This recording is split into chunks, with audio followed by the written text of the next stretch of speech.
Welcome to Technovation. I'm your host, Peter High. My guest today is Mike Feliton. Mike's the Chief Information Officer of Crocs, a role he's held for more than 3.5 years. Crocs is a leader in the casual footwear category and bills itself as a brand of the people for the people. During Mike's tenure, the company has grown from roughly $1 billion in revenue to nearly $4 billion. I look forward to hearing more about how IT has stayed ahead of this growth, supporting a company that is changing rapidly. I also look forward to understanding how he's managed through acquisitions, geographic expansion, and the like. Prior to his current role, Mike was the Chief Information Officer of David Yurman for nearly 3.5 years. Mike, welcome to Technovation. It's great to speak with you today. Peter, thanks for taking the time to speak with me. It's a great pleasure. Well, Mike, let's begin with Crocs. I'd imagine a lot of folks listening or watching right now would be familiar with the brand, perhaps have a pair of Crocs somewhere in their house or maybe on their feet right now. But for those who are less familiar with the brand, take a moment and to offer a bit of an overview of it, if you would. Well, as you mentioned, Crocs is a world leader in innovative casual footwear, and our icon is known by everybody. We stand out. We are the market leader in the clog category. We also have a diverse offering in footwear and sandals, and that is a growing market for us as well. Recently, we acquired the HEYDUDE business, which is also growing leaps and bounds over where it was. So all the brands are exceeding expectations, and we have got to be as agile as we can possibly be to stay ahead of this consumer demand. That's really sounds like a very dynamic space, to say the least. And as I mentioned, even in the introduction, a lot of change that's happened across your tenure as well. Talk a bit about your role as Chief Information Officer, if you would, Mike. So I am responsible for all of the technology that runs our business, from the accounting, warehouse management platforms, everything from, with the exception of the digital team, which is run by our Chief Digital Officer, everything from HR, payroll, accounting, financial, order management. So basically everything falls under my purview, as well as cybersecurity. Understood. And talk a bit about the role the technology plays in an organization like this. Obviously, as you mentioned, the iconic products that the organization has are themselves very tactile. You're producing shoes, sandals, for example. Talk a bit about the role the technology plays in order to bring all that we know to life. Well, it's been pretty interesting. I joined in early 2019, and the year before, Crocs was a $1.1 billion business, which was very successful in and of itself and growing at a modest rate.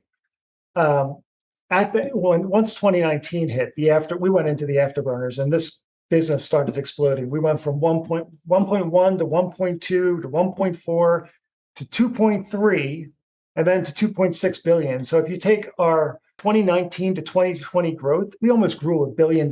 So if you take a look at where we were in 18 to 2020, it was a different company.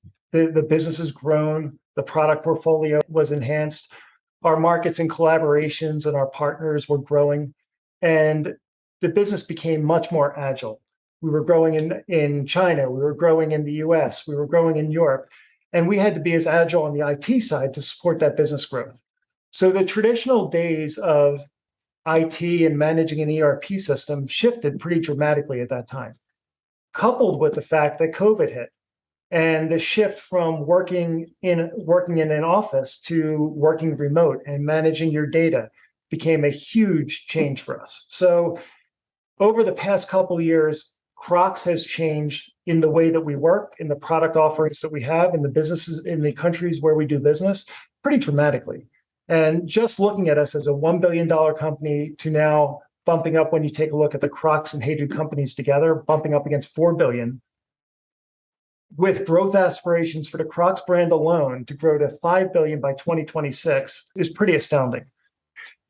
To enable that kind of growth, you really need to focus on agility and not get bogged down in all of the different things that typically we get concerned with in IT, and taking risks along the way. So it's been quite a transformation, quite a journey, and just being able to pivot quickly has been incredibly important to us.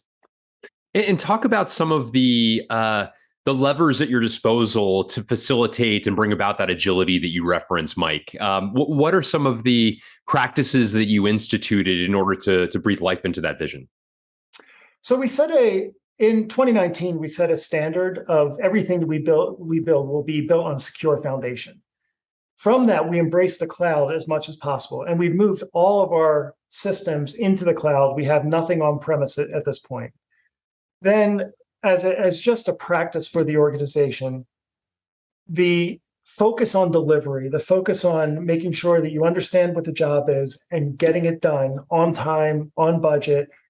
And those are things that everybody thinks about, but they're just the fundamentals of running a shop. And whether it's IT, product, finance, meeting your goals on time is pretty much a requirement for running any kind of business. So for us, focusing on security, delivery, and then putting a portion of our jobs on innovation has helped us with the standards on how we move forward. Couple that with, we shifted from a view of everything being in a single ERP to now our state is looking at data as a real asset for us, be it from a reporting perspective and an integration perspective. So when we look at the systems that we're running, we're not building everything into a single ERP system. We're looking at user experience of finding the best product for the user and the task at hand, and then integrating that into our data lake that helps us with managing everything that we need to deal with. So for instance, when we went through this HEYDUDE acquisition, we were able to merge them into our overall corporate platforms within a few months. I would say overall, we started reporting within the first 30 days. We migrated all of their infrastructure into ours within 15. And we were closing the books for that first quarter, which was about 40 days away in our corporate platforms. So leveraging data has been essential for us to be nimble, quick, and actually help the business grow where appropriate. Yeah, very interesting. I appreciate that overview. I wanted to also ask you the scale of your team in an organization that is nearly quadrupled. Has the team also quadrupled? And I'm curious also what sorts of new skills have come about as a result of the need to think a little bit differently in an organization that's vastly different from the one you found. I will tell you, I have one amazing group of professionals who work for me. They're all dedicated to Crocs and HEYDUDE as brands. They invest a lot of time, but we have not necessarily grown our organization. As a matter of fact, I think it's come down a couple headcount. And the way we're able to do that is embracing our vendors, having the vendors as part of your community, considering them as part of your team, including them in quarterly business reviews as opposed to separating yourself has helped us with scaling up, has given us the ability to tap into additional resources when needed, because every IT shop, we all bump up against that capacity of what you can deliver based upon who's free, what resources available. By extending my network and leveraging my vendors, I don't necessarily have that same limitation. So my team, the Crocs badged employees, they manage the vendors and they do a phenomenal job of it to make sure that we're delivering where appropriate. And now we're able to run 10, 15, 20 projects that are huge in scale in any given year, where back in 18 and 19, we could only manage about 4 or 5. So it was a pretty dramatic shift. And empowering the team to take that leadership role has facilitated us to make that shift as well. Has it also facilitated international growth? I know, for example, you're growing leaps and bounds in other geographies. Europe, for instance, you shared with me last time we spoke as well. Talk a bit about how that expansion and perhaps those very relationships with external parties have enabled you to support the growth geographically as well. Well, starting right up front from a cybersecurity perspective, embracing a partner to help us with scaling out the business, to have eyes 24/7 on our environment was absolutely essential for us to make sure we're protecting our data. When you focus on that data, the integration, the systems, and you think of it as an asset, partnering with somebody who can keep that data protected and your organization and your special IP protected becomes pretty important. So having a partner that can actually do that as opposed to hiring a whole team of cybersecurity specialists was a huge shift for us and the right one for us to make. Once we had success in that area, then taking a look at things like our management of our ERP systems, management of our warehouse management platforms, and putting them in the hands of professionals who have 24/7 support was pretty groundbreaking for us, because we tried to do everything internally. shifting to that extended network and trusting those partners to make sure that our systems are running 24/7, 365 was a huge win for us. Our system availability went up over 10%. Our costs, believe it or not, have come down because costs are not just the system itself, but the people that you employ. And if you have to employ a ton of individuals to manage what you can just extend your maintenance agreement with your vendors, you actually end up in a better space. Additionally, it keeps you ahead with up to date on the latest security patches, latest patches for your innovations, and dealing things with like international trade and whatnot. It just becomes so much easier. If you try to do it all internally, you don't necessarily have all the expertise. So leaning on them helps making sure that you guide your direction the right way and make the right decisions for your organization. Very interesting. You talked a couple different times in your responses about the HEYDUDE acquisition. Sounds like a really fascinating one. And as you noted, one that's growing very rapidly unto itself, the vision of it being an equal revenue-wise to Crocs, generally speaking. I know from our past conversations that they had a very different IT landscape, minimal infrastructure, smaller kind of ERP and other kinds of core technology. You mentioned the integration of that organization, which sounds like it went very successfully. Talk a bit about that process in a bit more depth, if you don't mind, of how you thought about that integration. Obviously, in some ways, perhaps less complicated in as much as they'd not grown up complicated, complex infrastructure that you needed to weigh which was going to win and which was not. But nevertheless, I'm sure there were still a lot of complications in terms of thinking how best to weave them into the broader fabric of Crocs. Can you share a bit more about some of the approach there? There's a lot to unpack there, but I'm gonna simplify it as much as possible. Thank you. I'm gonna come back to data again. So with the acquisition, every business in the wholesale fashion footwear space has to deal with the same kind of customers. We had an overlap. Very similar product. We still make footwear. We have the same product lifecycle management systems. And as you start to think about it, the strategic advantage for our company is not the systems on the back end. The strategic advantage for Crocs and HEYDUDE is our product. It's the innovative way that we bring our footwear, the injection molded comfort with HEYDUDE. It's the simplicity in the upper, the simplicity in the sole, how it comes together, the ability to shift and focus on our icons. So we have the clog, we have the Wendy and the Wally, and focusing on them is our strategic advantage. Once we separate that out, then I can come back to the data and the process. And booking an order, receiving it, allocating it, shipping it, billing it, that's not a strategic advantage for us. So we focused on the data and then the simplification of the processes to ensure that where appropriate, we consolidate that with the way Crocs runs its business. As such, we have ground rules for how the business is going to run. So we know the answers before we even start. Very interesting. Yeah. I also wanted to ask you, yours as a business, and actually several of the businesses you've been a part of, you have the advantage of being able to be a customer. There's some esoteric business to business organizations where executives aren't themselves buyers of the product. And I wonder if you've had a chance to reflect on that very fact, that you have presumably a personal relationship with the products themselves. You are, in fact, a customer and can relate therefore more strongly to those to many others who are also your customers, and how that reflects into the way in which you think about what you do from an IT perspective to perhaps make that experience all the better for ultimately for customers. I will say that's one of the things I love about the Crocs brand and the industry and the apparel footwear space in general is when we talk about the customer experience, it becomes very tangible to us because we live it. We wear the product. We are consumers. And as such, when it comes to enhancing that customer experience, be it shopping on the web or in our brick and mortar stores, I can put myself in my own shoes and see what it's like to actually experience what's going on.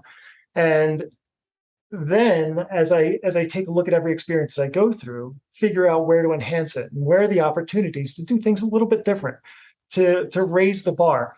And we bring that into our town halls, we bring that into our communications, and we're constantly looking for ways to increase consumer engagement, increase that customer experience, and just make it a little bit better every day. That's really great. You've mentioned, understandably, in a couple different points of our conversation, the sanctity of data and the importance of it. Everything from the integration of HEYDUDE to important ways in which you've organized your team. As you think about your own evolution and maturing of data processes, data strategy within Crocs, can you talk a bit about some of the ways in which that's happened? Whether that's the means by which you are gathering data, master data management, sort of an overall sort of philosophy you're developing around data, the talent associated with it. I mean, what have been some of the key ingredients to ensure that you're getting that right? So the biggest thing was getting the team right, and there's a lot of technology you can select from, and we feel that we've selected the best technology for us. But getting the people who understand what the product is, where the systems of record and systems of entry are, and then putting together a governance process around it so we're clearly all talking about the same thing. Interesting story is when we started putting together our data layer, we had a simple question that we thought we'd kick it off and just try to define what is gross revenue. I think that's a pretty simple, straightforward question.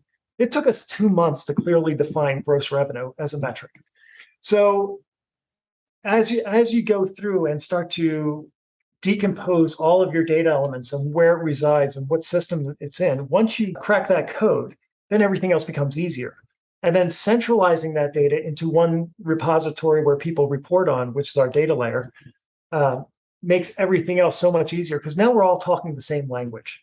And once you're all talking the same language and you're talking about geographies and everybody knows the same breakup of a geography, when you're talking metrics, be it revenue or cost of goods, and everybody has the same definitions, we don't go into meetings anymore where we're butting heads as to your number's wrong, my number's right.